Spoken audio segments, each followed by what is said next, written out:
Shea, penalty. Is he in? He's down to the 5. We'll see what the penalty is. What a play from Ayuk. Let's see if it stands.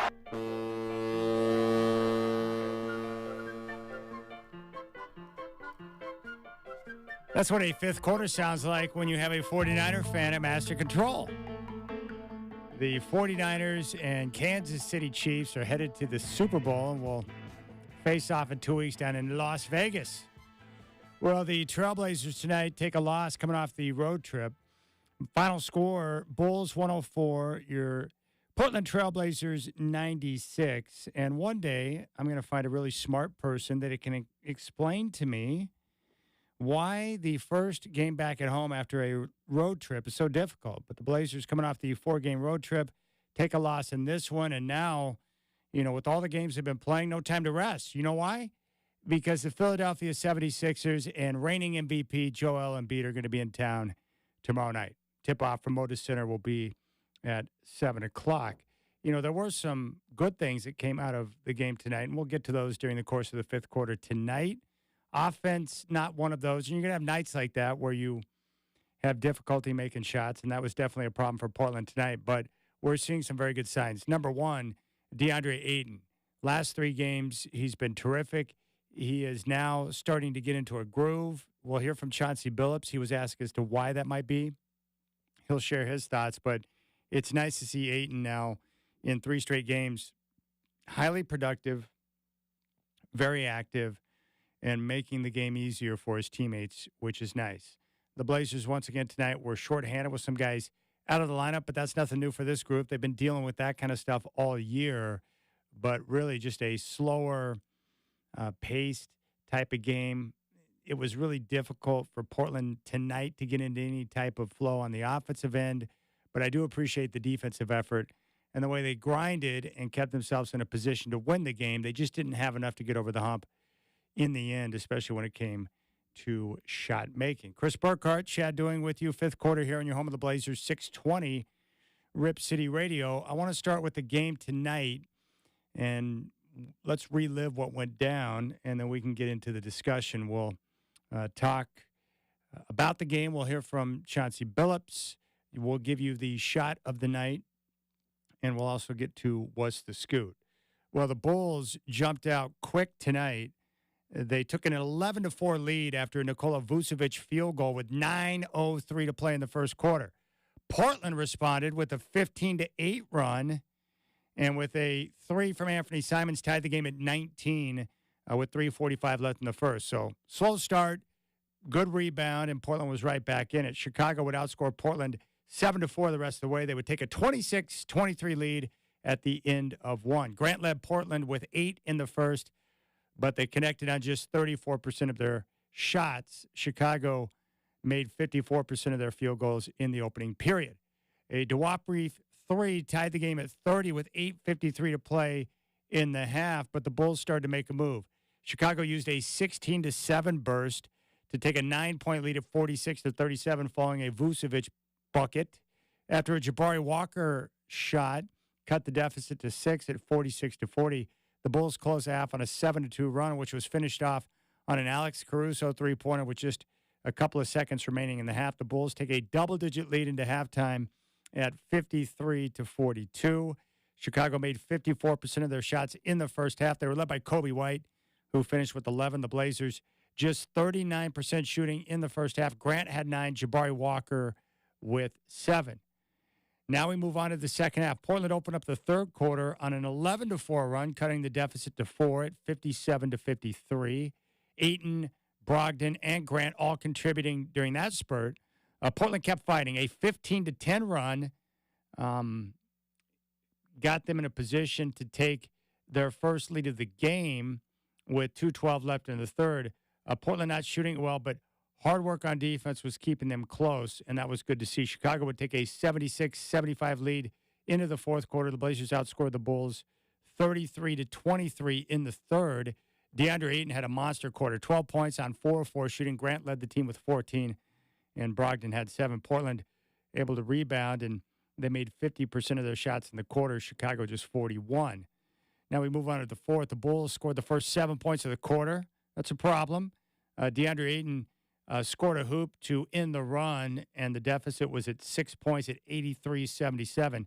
The Bulls opened up a 91-82 lead, but the Blazers used a 7-1 run capped off by a Simons three, and that forced a Bulls timeout with 4:34 to play. The Blazers down three at 92-89. Anthony Simons later cut the Bulls lead back to three at 99-96 with just under a minute to play. But Ayo Dosunmu hit a three-pointer with 20.5 seconds on the clock to extend their lead back to six at 102-96. The Blazers would turn it over on their next possession and send the Bulls to the free throw line, and that ended the game, and Chicago gets the victory by a final score of 104-96. The issue tonight was offense. The Blazers just 40% shooting for the game. Even worse, 6 of 33 from downtown.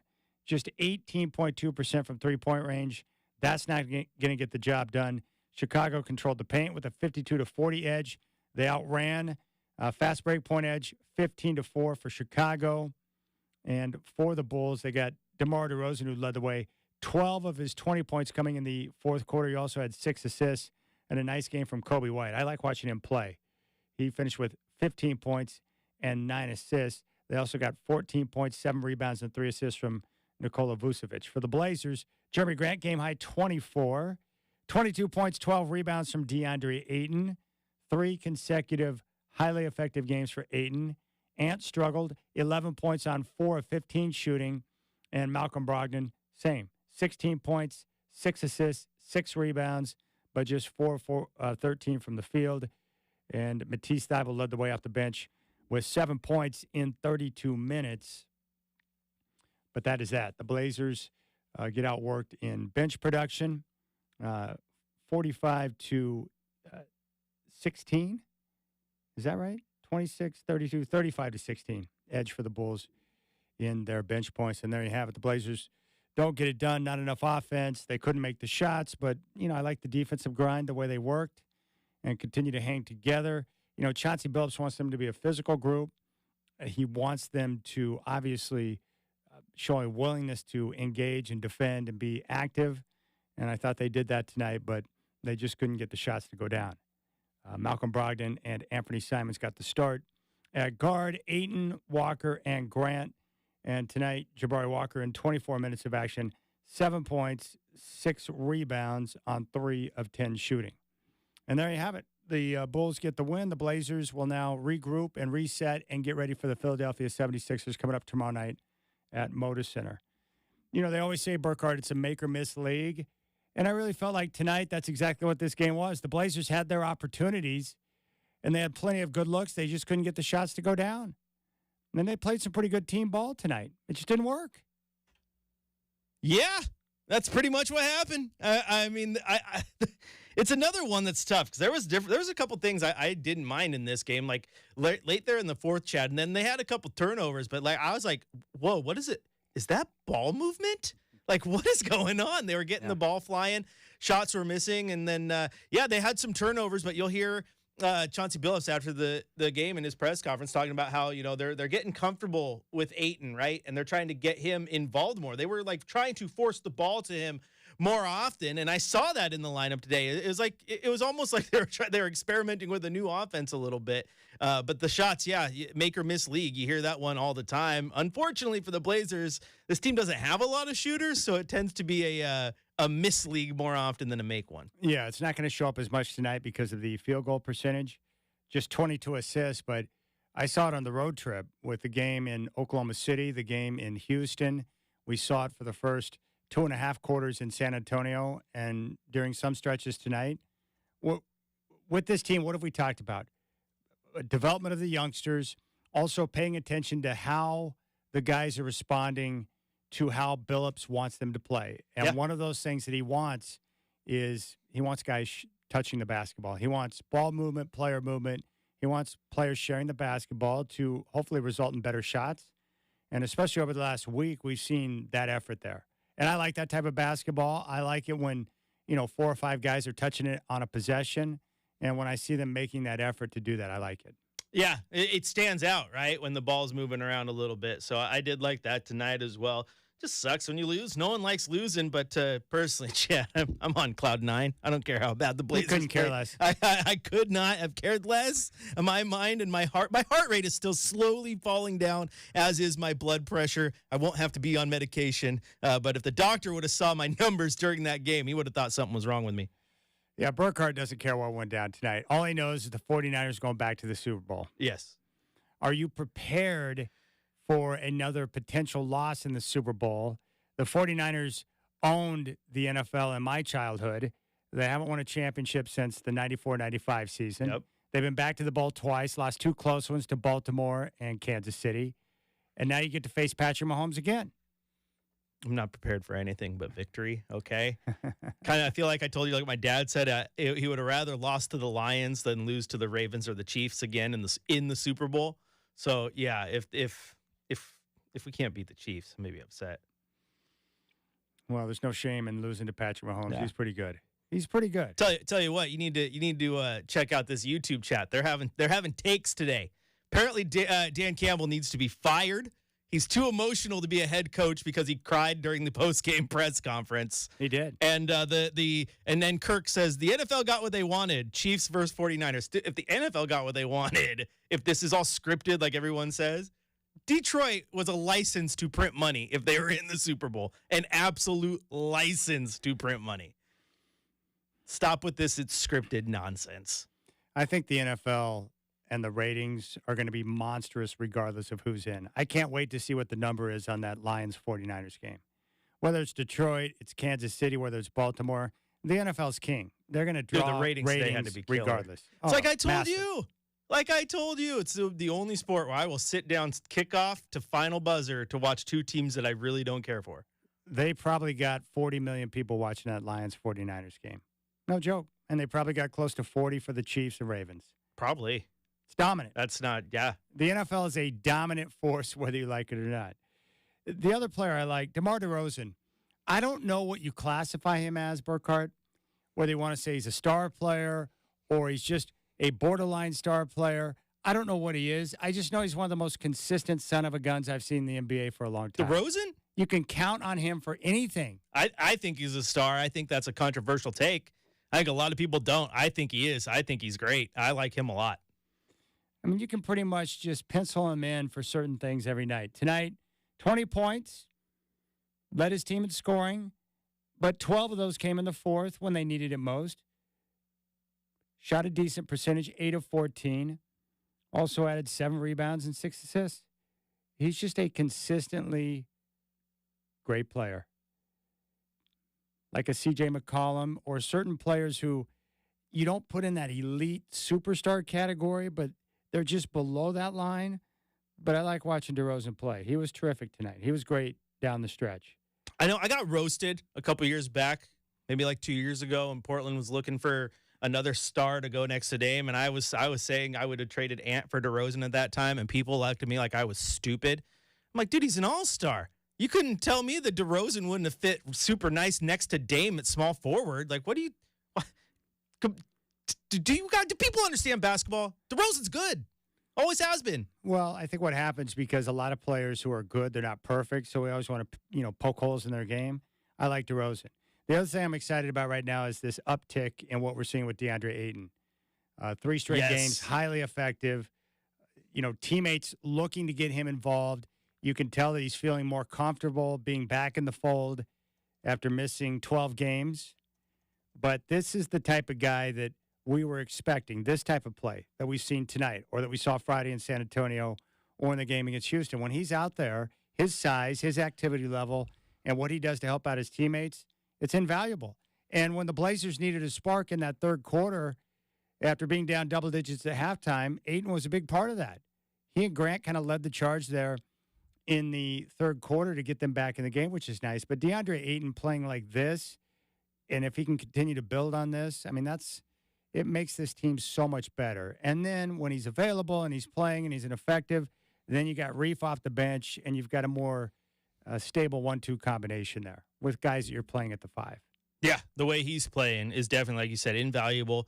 And as long as they can get it to mesh, and that's something Chauncey talked about, getting it to mesh with the rest of the lineups, because once Ayton gets going, sometimes that takes away from other players in the lineup. You got to find that unique balance. I think if you get this roster where you want to in the long run, which is getting a few more shooters around him, then it balances out really well. I agree. The other thing I like tonight with Grant, and I've noticed this more this year than I ever realized before, but he's much better at putting the ball on the floor and attacking, and I think a lot of that's coming from the encouragement from his coaching staff. But like tonight, for example, he scored a game-high 24, had 7 rebounds, which for him is nice, had a couple of assists, but what I like is he wasn't making shots, he wasn't feeling it, so he was attacking, and his aggressiveness got him to the foul line. And I think he made 13 of 16 at the foul line. That type of aggressiveness, or at least understanding the game flow and how it's being played, it's like, okay, I'm not feeling it tonight. I don't have it going on from downtown. Let's attack the rim and put the pressure on the officials. And because of that, he got to the foul line. That was helpful tonight. I like that type of attack. Sometimes you got to mix it up and realize, like, this isn't working.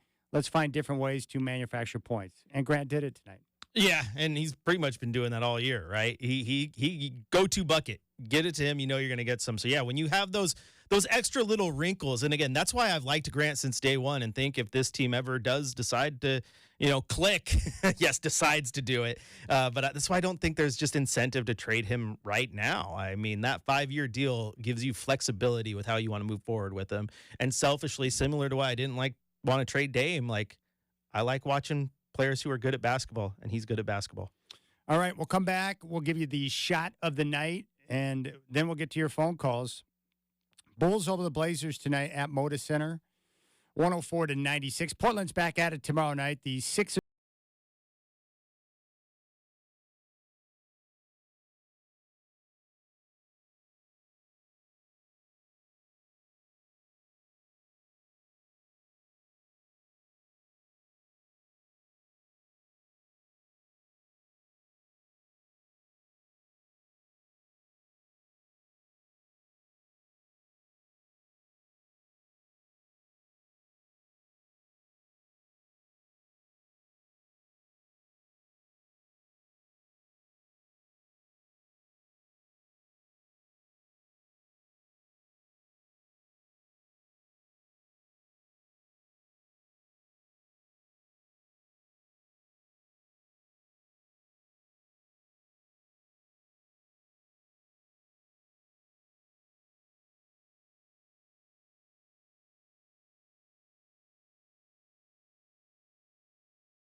Of the night, Liberty Coin and Currency, the place to buy and sell your gold, silver, jewelry, and coins.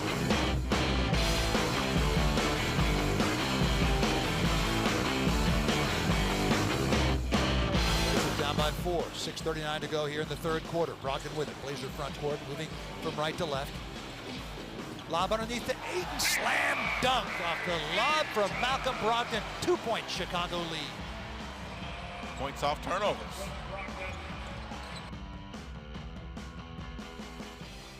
The best performing team requires the best workstations. What's the Scoot is brought to you by Office Furniture Reborn. Need desks, better office chairs, or just the right file cabinet? Office Furniture Reborn has a huge selection of colors and sizes to choose from. So drop by Office Furniture Reborn's huge showroom just off Pacific Highway in 217 or visit www.officefurniturereborn.com.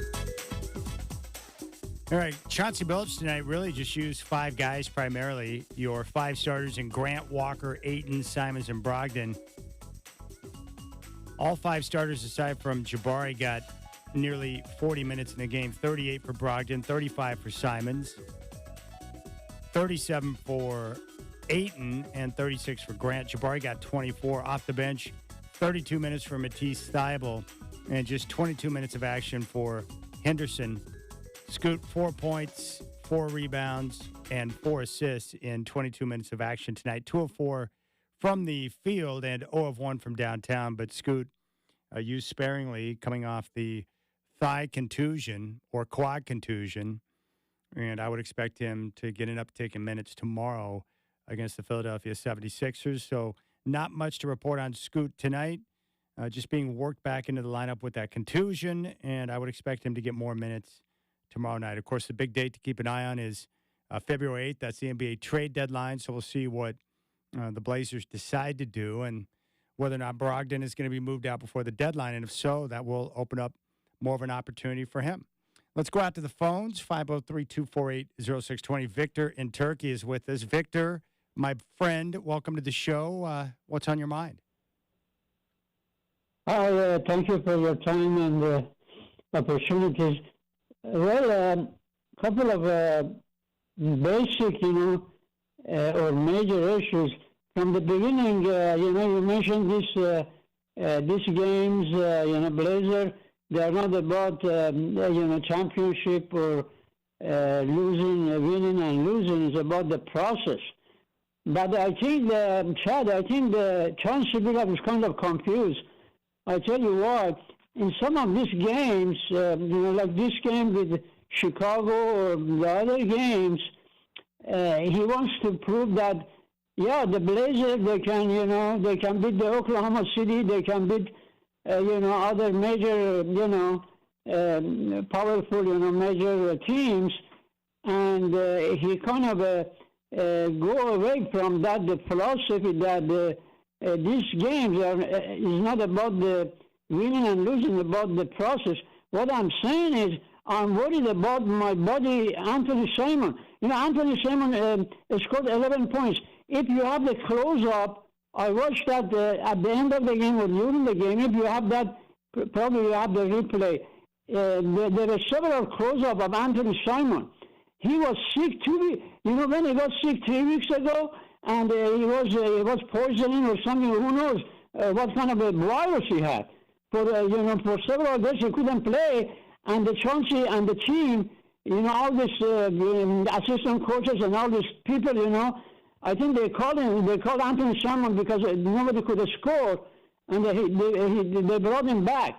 But because I'm not a stupid, I went to 3 colleges. I went to Fresno State, California. I got a degree from Fresno State. Then I went to PSU. I got a degree in computer science, and I went to the Washington University in Seattle. What I'm saying, when I say something, I'm totally positive. So what I'm saying is, this Anthony Simon, he's sick, man. If you look at the game today, look at that close-up. He was grasping for air.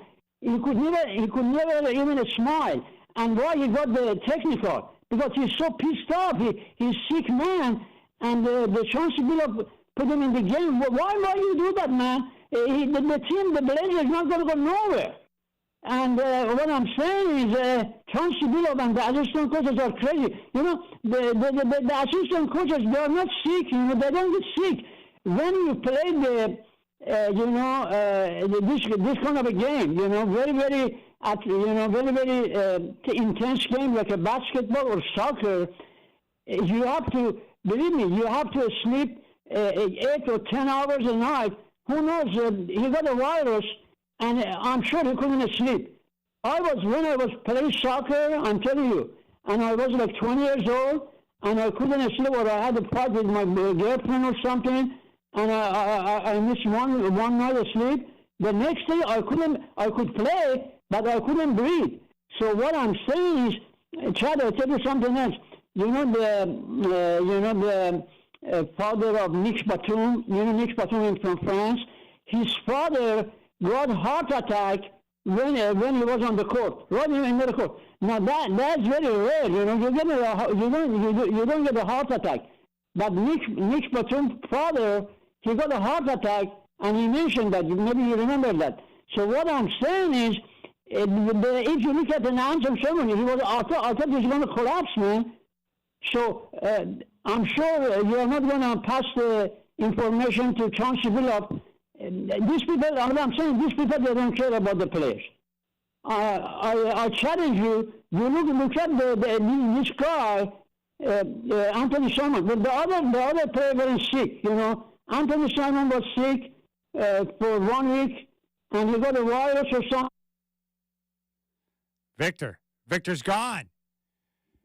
Victor disappeared. Let me say this, Victor. One, I know that you care a lot about Anthony Simons, and that's great. You're a big fan. I would give a memo to Coach Billups. Make sure that you take care of Anthony Simons, or Victor in Turkey is going to roll up on you. All right?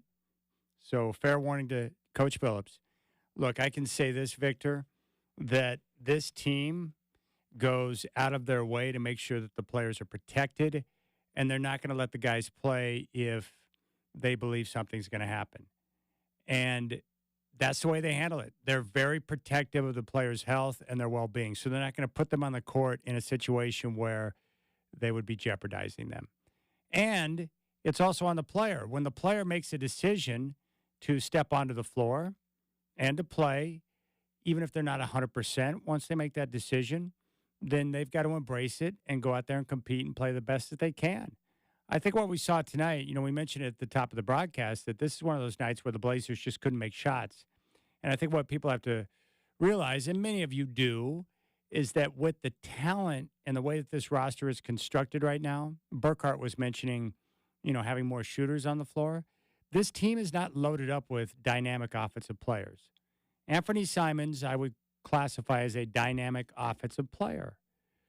But in the starting lineup, if you look at who they had out there tonight, Jeremy Grant's a good player, but not a dynamic offensive player. He's a really good shooter. Jabari Walker is a role player, a scrapper, a rebounder. DeAndre Ayton is primarily a low block scorer. And then Malcolm Brogdon is a good player, but not a great shooter. And then off the bench, they had no scoring whatsoever. So if you look at the numbers tonight, and this is going to happen time to time with this group, Grant, 5 of 12, Jabari Walker, 3 of 10, Anthony Simons, 4 of 15, Malcolm Brogdon, 4 of 13. I mean, based on the shooting numbers, Victor, I could make an argument that every guy out there was sick tonight. Just bad offense. They just didn't make shots tonight. I'm not trying to oversimplify it. I just believe that's the case. Ayton was the one guy who shot the ball out, 9 of 12, which would make sense because the majority of his shots are coming closer to the rim. So he's going to shoot a higher percentage. And the Blazers just a combined 6 of 33 tonight. But they're not going to put Simons on the floor. He's a great value to the franchise. They like him a lot, and they're not going to put him in harm's way. They're not going to risk him out there. So it's okay. He just had a bad night at the office, shooting-wise, Victor. So there you go. But trust me, this team's very cautious of the health of this club right now. You know, the injuries, the guys in and out of the lineup, it's been a bugaboo for them. I mean, Burkhardt, you've been covering this team for years. They take player safety seriously. NBA more so than any other sport that I've ever been around. Very seriously. And I mean, I'm not worried about a guy being gassed and, having a heart attack on the court because he played 35 minutes. Like, No. that's just not, I mean, Look at Scoot. He had a quad contusion, which is nothing. yeah, he's got to be careful. They pulled him out of the game on Friday. He didn't return, and they limited his minutes tonight to 22. I mean, this team's not just this team, but the majority of teams in the NBA, if not all of them, are very cautious of their players' health. Does, yeah. NBA as a whole. I mean, the heart murmur. I mean, that's what put a stop to LaMarcus's Aldridge's career twice. Like, I'm just going to hang it up because there's risk involved. They're very, very cognizant of that in the NBA. I've said that before. LaMarcus's Aldridge's. It's hard sometimes when you're rolling through all the names. Yes. Not to butcher some. Bulls get the win tonight, 104-96. The key stretch came in that fourth quarter. They opened up and scored the first 7 points of the quarter. They built a 9-point lead, and the Blazers just not enough offense, not enough shot making to get over the hump tonight. And that was the big difference. All right, we'll come back on fifth quarter. And when we do, it's time to step into the coach's corner. We'll hear from Chauncey Billups and get his thoughts on what went down tonight. I think he'll enjoy his comments. He spent some time on Ayton and, what's led to his better play of late, especially over the last 3 games. 104-96, the final. Blazers, second of a back-to-back tomorrow night against the Sixers at Moda Center. Tip-off at 7 here on 620 Rep City Radio.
Time Jeep of Portland presents the Coach's Corner with Chauncey Billups. Time for a brand new ride from Time Jeep of Portland. You won't believe the huge deals they're offering. With over 300 new and used vehicles to choose from, you'll find the perfect ride for your new adventure at Time Jeep. Find us just minutes away from the Moda Center off I-84 or visit timejeep.com. Drive with time.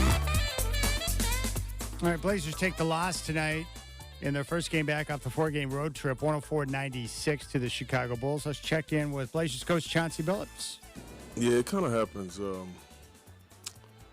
to us, when we start, getting guys healthy.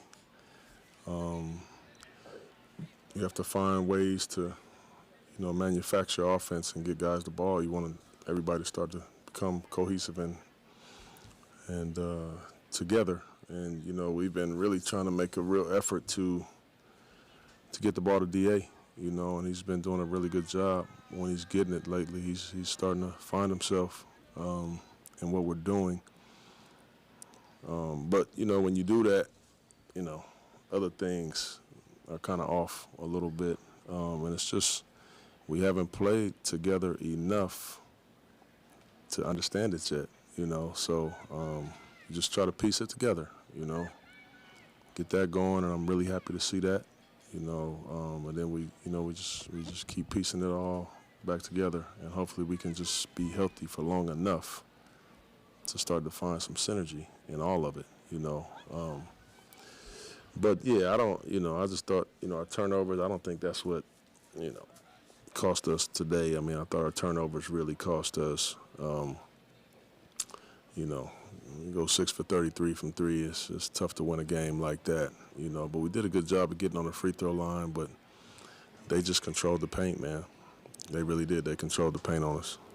What do you think has flipped for DA the last couple of games? Is it just getting back in a rhythm after being out for so long, or is something different in how he's playing? I think Ant and Malcolm and Scoot, those guys have made a real effort to make sure to get him the ball in that pocket, or, he can roll behind the defense, throwing it up for him. We've made a real concerted effort to, we gotta try to get more, out of DA, and we've been doing that. I think he's been great for us. Now we got to just make sure we don't forget about everything else we've been doing, Chelsea, what does Ant have to do on a night like tonight where, and this isn't the first time we've seen it tonight, where he's got very competent defenders in Caruso and AO fighting over top, and the bigs are locking, trailing underneath, taking away that, and backside guys are just waiting for that cross-court pass. What does he have to do to take that next step? Because there's nights where you just got to find a way to break it. How does he take that evolution to find that kind of on nights like this when they're looking to just ice him out? Yeah, what I always just think about what I would do, and what I did, and nights like that, especially on a night like today where we got in the bonus pretty early, like I would just, I try to encourage Ant to just continue to stay aggressive, trying to draw fouls, because that free throw line is the easiest place in the game to score, So I think that's one area, improvement area for Ant, learn how to draw fouls and being in those positions. And, that was one time they thought he drew the foul and they didn't call it, and obviously he got a tech. But, that's just a part of his, this is all new for Ant, it really is. And, he's going to have to understand that those are going to be the coverages for him. And then also just, know that some nights is just, if they're going to show you too, like, just be comfortable getting off of it, And then for me, I got to do a better job of getting them off of the ball, and then trying to bring them back to it. But we're getting everything we want with them on the ball, getting into the pocket. We're getting corner threes. We're getting DA in the pocket. We're getting everything we want. So, sometimes, you got to just pick your poison on that. How do you balance that in a given night? Like you said, you were getting looks. If you watch the film tomorrow, I bet you're going to go, we're comfortable with the looks that we got. So how do you balance that in a night when Ant is quote unquote struggling from the field, but the looks as an overall offense, you're generating what you want? I think you got to be, for me, instead we got to be comfortable with the shots that we're getting, and be happy with that. And hopefully, you know, we make more tomorrow or the next day. But if we can generate, you know, 33, 35 threes, you know, a game or even more, then, man, I'm happy with that. You know, we did a pretty good job. And hopefully we just shoot it better. There's Chauncey Billups after the Blazers' 104-96 loss to the Bulls. I like his comments about DeAndre and how his teammates are, you know, doing a better job of looking for him and getting him involved. And we've seen Ayton have a big impact over the last 3 games. But tonight, Portland, 6 of 33 from downtown. And Billups is right. Hard to win games in this league when you connect on 6 of 33 from beyond the arc. Let's go out to the phones. This guy here, a former co-worker over at NBC Sports Northwest, a counterpart of Chris Burkhardt with the Trailcasters, Keith, is out there chilling. Big Blazer fan, too. What's up, Keith? Welcome to the show, buddy. Thank you, Chad. Thank you, man. Thank you for having me on. It's always good to hear from you. How are you doing tonight? I'm well. Were you at the game tonight? I was. I was supposed to go to the Philly game tomorrow, and then Bucks on Wednesday. I decided I wanted an extra day off in between, so I traded my ticket tomorrow, went tonight instead. We'll see how tomorrow looks, but overall, you know, good game tonight. I was happy with what I saw from the guys, other than maybe the down the stretch segment there. Yeah. Yeah, I think you're right. Yeah, the offense, they just never really got into a flow tonight. And I think that can happen sometimes when you're missing shots. But I like the way that they manufacture points at the free throw line. And I thought overall the defensive effort, you know, to get back into the game, you know, in the third quarter, and it kept them close in the fourth. I enjoyed that.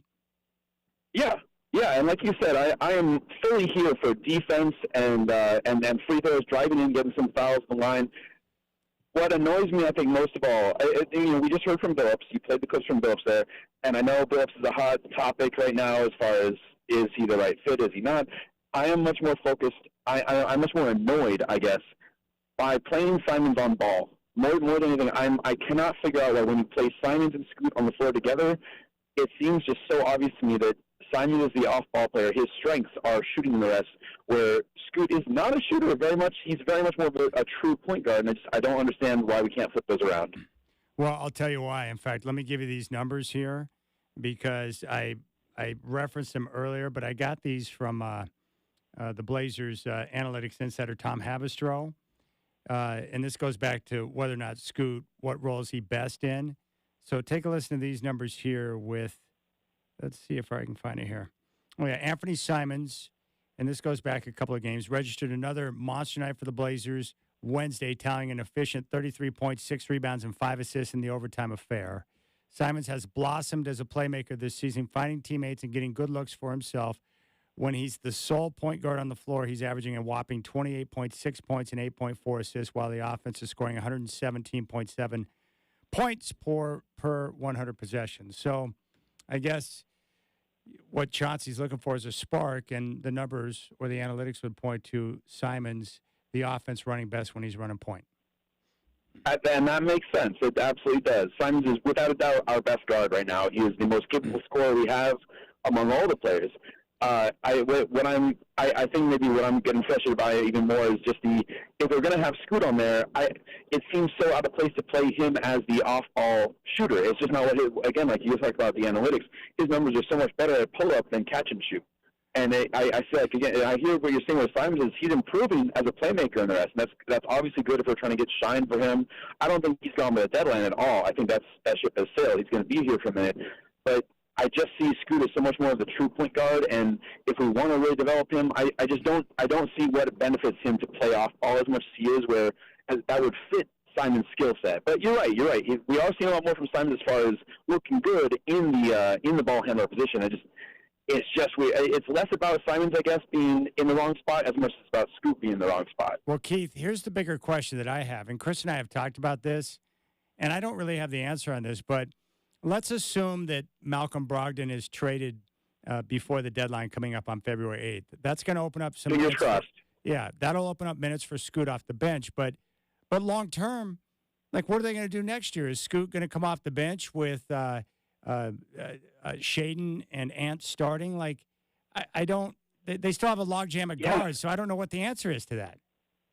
Yeah, that's still a tough. That's definitely going to be a big question. I think the the most likely thing, or the part that makes the most sense, the rotation that I want to see most, would be Scoot and Simons as the starter, Shaedon coming off the bench.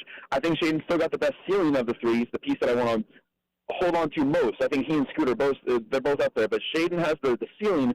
I just think Scoot and Simons, if we're going to see these three guards in rotation, what I think you got to see, like Scoot's skill set is going to be that true point guard. He's got to be in that one slot, not as the off-ball guard. Simons is the combo one, so maybe he's the one that gets to slide between Scoot and Shea and then kind of be the one to transition between them, maybe playing shooting guard next to Scoot and then point guard next to Shaedon. But yeah, I think the biggest thing for me right now is, I get it. We're only 40 games into Scoot's first year. It's not the end of the world if he's not getting prime development, if he's not, if we're not focused on just getting him all the minutes that he can handle. But the off-ball minutes just don't make sense to me for him.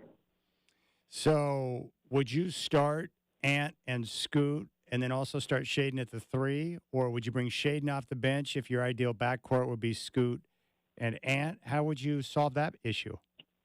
That's a great question. Shaedon being the question mark there, whether he's off the bench at the 2 or starting the 3, is the X factor. I think you've got to lock in Scoot at the 1, Simon at the 2 for the starters.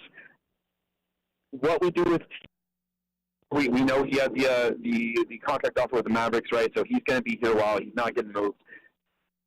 I like defense, like we just talked about a minute ago. I like defense, and I like the style they've been playing with that. I think our foundation, what we saw work early in the year with Phillips so well, was a defensive kind of counter-punching foundation.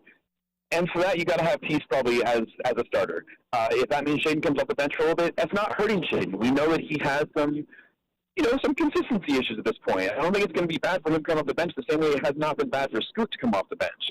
I think the biggest thing for me is just that if Simons is the combo guard, I just don't understand why, if we're not trying to shine him up for a trade immediately, I don't understand why we're playing him as the primary point, other than, like you said, he's the producer. He's the best guard we have. So I get it going for wins, but this season isn't about wins for me, Chad. All right. It's not about wins for me either. It's about player development, number one. Well, I tell you what, buddy, I appreciate you calling in. Have fun at the game on Wednesday when Dame makes his return. That's going to be awesome. Yes, sir. It's going to be fantastic. I can't wait. We've had a lot of hype for it. We had someone asking the other night, what are we chanting when Dame gets in here? What are we preparing for any sort of any comeback or any sort of respect for him? My answer was, we're chanting defense. Defense, defense, defense. That's what we're chanting. He's not a Blazer. I'm a Blazer fan, man. So I'm excited to see him back. I'll be wearing my Dame jersey. But I'm hoping for that Blazer victory. Let's get the upset. There you go. Sounds good to me, buddy. Chris, you got anything for your boy Keith? Or No, just now you know the nonsense that I have to deal with whenever he actually decides to record a podcast with me. Hey, are you taking your dad to the game on Wednesday, Keith? Oh, no, I only have one ticket for Wednesday. Unless someone from our group bails out, then I'll have an extra. But wait, did you meet my dad the other night? Yeah, I was at the game. Last time I saw you at the game, you introduced me to your pop. Yeah. I thought that was pretty cool.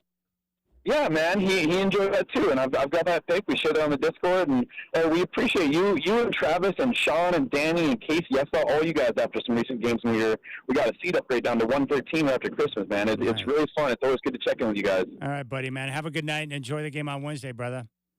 You too. You guys have a good one. I'll talk to you soon. There you go.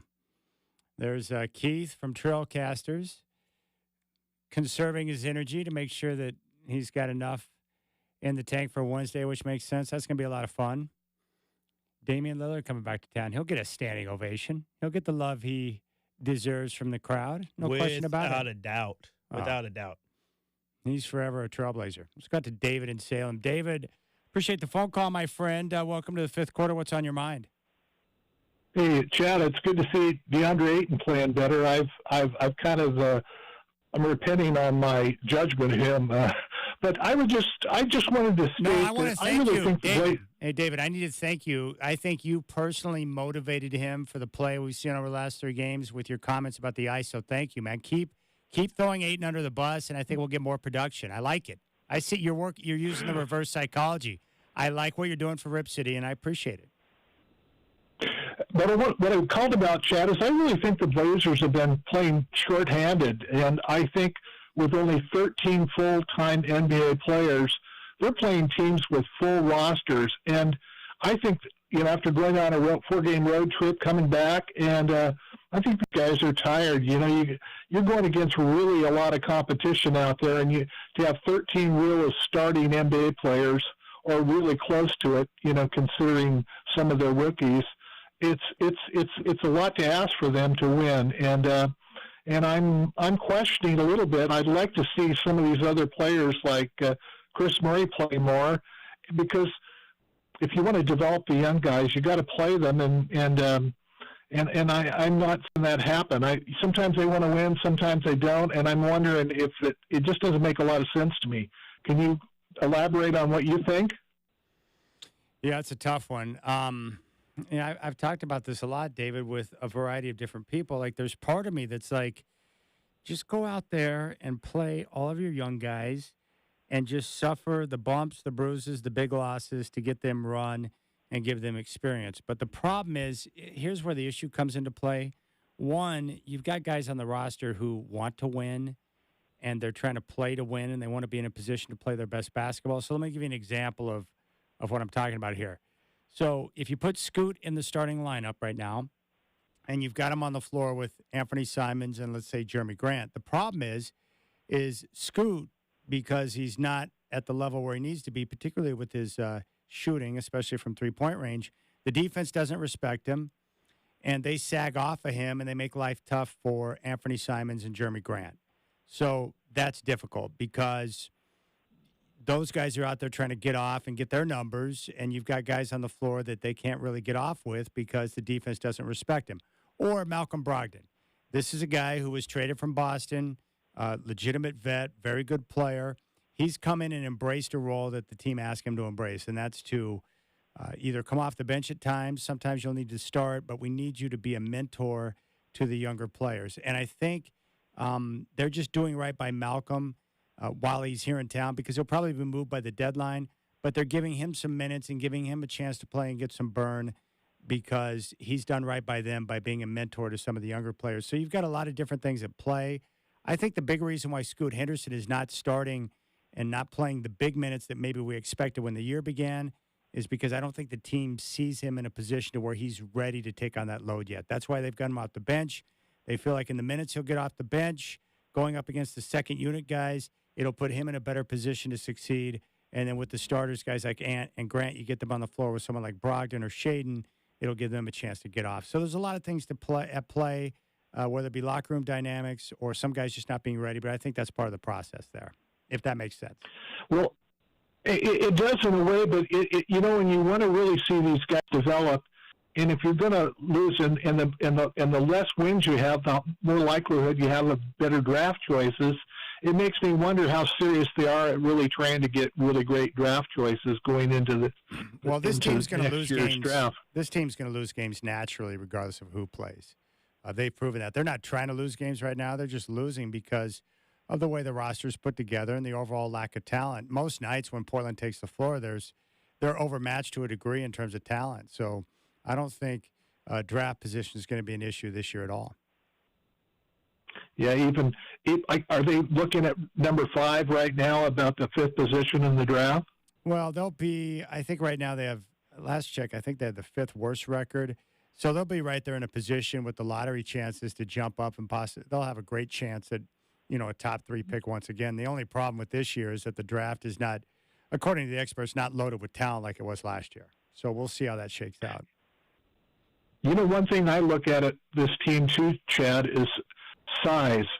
Flyers particularly at power forward. As much as I like Jabari Walker and Jeremy Grant, they're 6'7". Some of these players they're going against are 6'10" or taller. I mean, there's a size issue on some of the Blazer teams that the Blazers are going against, and that's something people need to consider too. And hopefully they get some larger players to particularly match up against some of these teams that have really big guys like, they played tonight. Well, David, I appreciate the call, and I think, look, the roster, the way it looks, keep in mind, this is year one of a full rebuild by the team. So the way the roster looks today is nothing of what it's going to look like 2 years from now. I mean, they're in a process, the early stages of a rebuild, which means they're into talent acquisition. And what that means is young players and draft picks. Young players and draft picks. And so they've got a lot of pieces on this roster right now that at some point will be moved out to bring in those young pieces, players and draft picks. And then they'll continue to shape the roster into the image that Joe Cronin and his crew thinks this team needs to be, the type of team they want to be. But that takes time. So the roster, the way it looks today, is not what it's going to look like after the deadline, the way it won't look after the summertime and as we move forward through this process. But hopefully, a couple of years down the road after this process of acquiring the young talent, they'll be in a much better position. And that's really what it's all about. All right, good phone calls. Appreciate it. Let's keep things rolling here on the fifth quarter. We have a scoreboard report that we'll get to next. We'll get you up to date on the NBA and the NFL playoffs. Super Bowl is set 2 weeks from today.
Your Scoreboard Report, powered by Columbia Heating and Cooling, raising your expectations of comfort.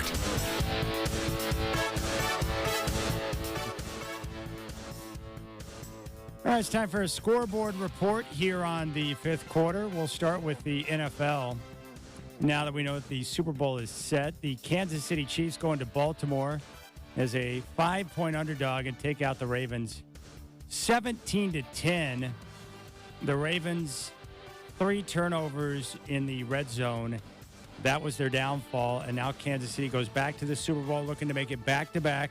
The 4th trip to the Super Bowl in the last 5 years for Patrick Mahomes. The big star on offense for the Chiefs today, Travis Kelce, 11 receptions, 116 yards, and 1 touchdown. At one time in the first half, 10 targets, 10 receptions for Kelce. He was a monster. The Detroit Lions built a 24-7 lead and blow it. The San Francisco 49ers roar back and outscore the Lions 27-7 in the second half and top Detroit 34-31 to move on to the Super Bowl. Jared Goff with 273 yards and a touchdown in the loss. Brock Purdy, 20 of 31, 267 yards, 1 touchdown, and 1 pick. Christian McCaffrey, 20 rushes for 90 yards and 2 scores. And Deebo Samuel, 8 receptions, 89 yards. Brandon Ayuk, 3 catches, 68 yards, and a touchdown. He was awesome. And there you have it. 2 weeks from today in Las Vegas, the 49ers will take on the Kansas City Chiefs. And right now, San Francisco is an early 2-point favorite over Kansas City. So Patrick Mahomes playing the underdog role again. Me no likey. Underdog against the Bills, win. Underdog against the Ravens, win. And now we'll see what happens in the Super Bowl. Checking the NBA scoreboard from tonight. The Pistons get 22 points and 21 rebounds from Jalen Duren. And they top the Thunder 120-104. Oklahoma City now 32-14. Just a 6th win on the year for the Pistons. Pacers top the Grizzlies 116-110 in Indiana. Ben Mathurin, 24 points and 7 rebounds. Hawks edge the Raptors in Atlanta 126-125. Trae Young, 30 points and 12 assists. The Magic over the Suns 113-98 down in Orlando. Paolo Banchero, 26 points, 7 assists. And, of course, the Chicago Bulls over your Portland Trailblazers at Moda Center 104-96. Well, Chris, today is your day, buddy. Get the win, and now you got 2 weeks to sit back and bask in the glory as your team gets ready for the Super Bowl. That is a great place to be as a football fan. It is. And what I've learned is, over the time, enjoy the entire 2-week period. You don't need to rush for the game to get here. Just bask in the fact that your team is 1 of 2 in the bowl. That's a beautiful thing. It really is. It's exciting. Like I said, my heart's racing still. You look back on the year, they had 3 straight losses. People were gripping. Then they got ripped by the Ravens. They got off to a horrible start against the Packers, came back and won. Horrible start against the Lions, came back and won. And now 1 win away from getting your first championship since 94-95. It has to be against freaking Taylor Swift's team. Yeah, Patrick Mahomes. But fortunately, there are 10 other guys on the field aside from the quarterback. This is true. Oh, it's going to be good. It's a good matchup. It's a good matchup. This sounds weird, but I feel matchup-wise, I feel better against Kansas City than I felt against Detroit. I think that's for sure. And then the Packers were the hot team at the right time, man, and they played well too. Kansas City's going to play well as well, but you're going to be able to run the ball against Kansas City, unlike Detroit, which was just stiffing you. And Kansas City's line is not as talented as that Detroit line either. So there's going to be a little bit of a different game plan for sure. The biggest difference, though, is, the Mahomes factor. He's, Jordan Love and Jared Goff, they're not Patrick Mahomes. So, no, he's the best. He's the best. I would agree with that. He is the best. And what I like about it, 2 weeks off. So Kelce has a chance to rest up. Deebo Samuel has a chance to get rested up. Everyone's going to be full tanks ready for that game, and I want to see that. Yeah. Woo. Give me healthy. Give me good. Also, the first Super Bowl in Las Vegas. That's cool. I know. I was looking just for, just to inquiry, just to see. This was before the championship game, just to see what tickets were going for. Just cheapest ticket in the house? I'm going to guess $7,500. Close. It was just slightly over $8K to get nosebleed top row just to be in the building. In the 400 level. Yep. 8,000. And I looked, I was like, you know what? What about like going there, Chad, just to be in the city and like watch it on the sports book? I looked at the New York, which, right across the freeway from the stadium. Not bad proximity, right? New York on like Friday night, $60, $75 is what it said. On Super Bowl Sunday, $700 for a room. Like, that's the markup to be there on Super Bowl Sunday. That's insanity. Right? I said, I guess I'll be, won't be watching at the sports book. I was like, yeah, if I could find a room on the strip right there for like $200, I'd grab Dad, just go down to the city and watch it at sports book just to say you were there, but nope. All right now, let's see here. Right now from Portland, it looks like you can get down there for not bad. About $350. Yeah. Yeah, $348. Which is still more expensive than usual. That's true, but still 2 weeks out to get a flight down for $348. That's not bad. It's damn dynamic pricing. They do it. They screw us with that stuff all the time. Well, that's going to do it for Chris and I. We're back at it tomorrow. Blazers host the Sixers. Tip-off at 7. Game day will start at 4:30. Justin Myers will have Rip City Mornings at 6. Rip City Drive will start at 3. Blazer game day at 4:30. Tip-off will be at 7 o'clock. Your final score from Moda Center tonight. The Chicago Bulls over your Portland Trailblazers, 104-96. For Chris Burkhardt and all you 49er fans out there, I am Chad Doing. Have a good night.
Nice!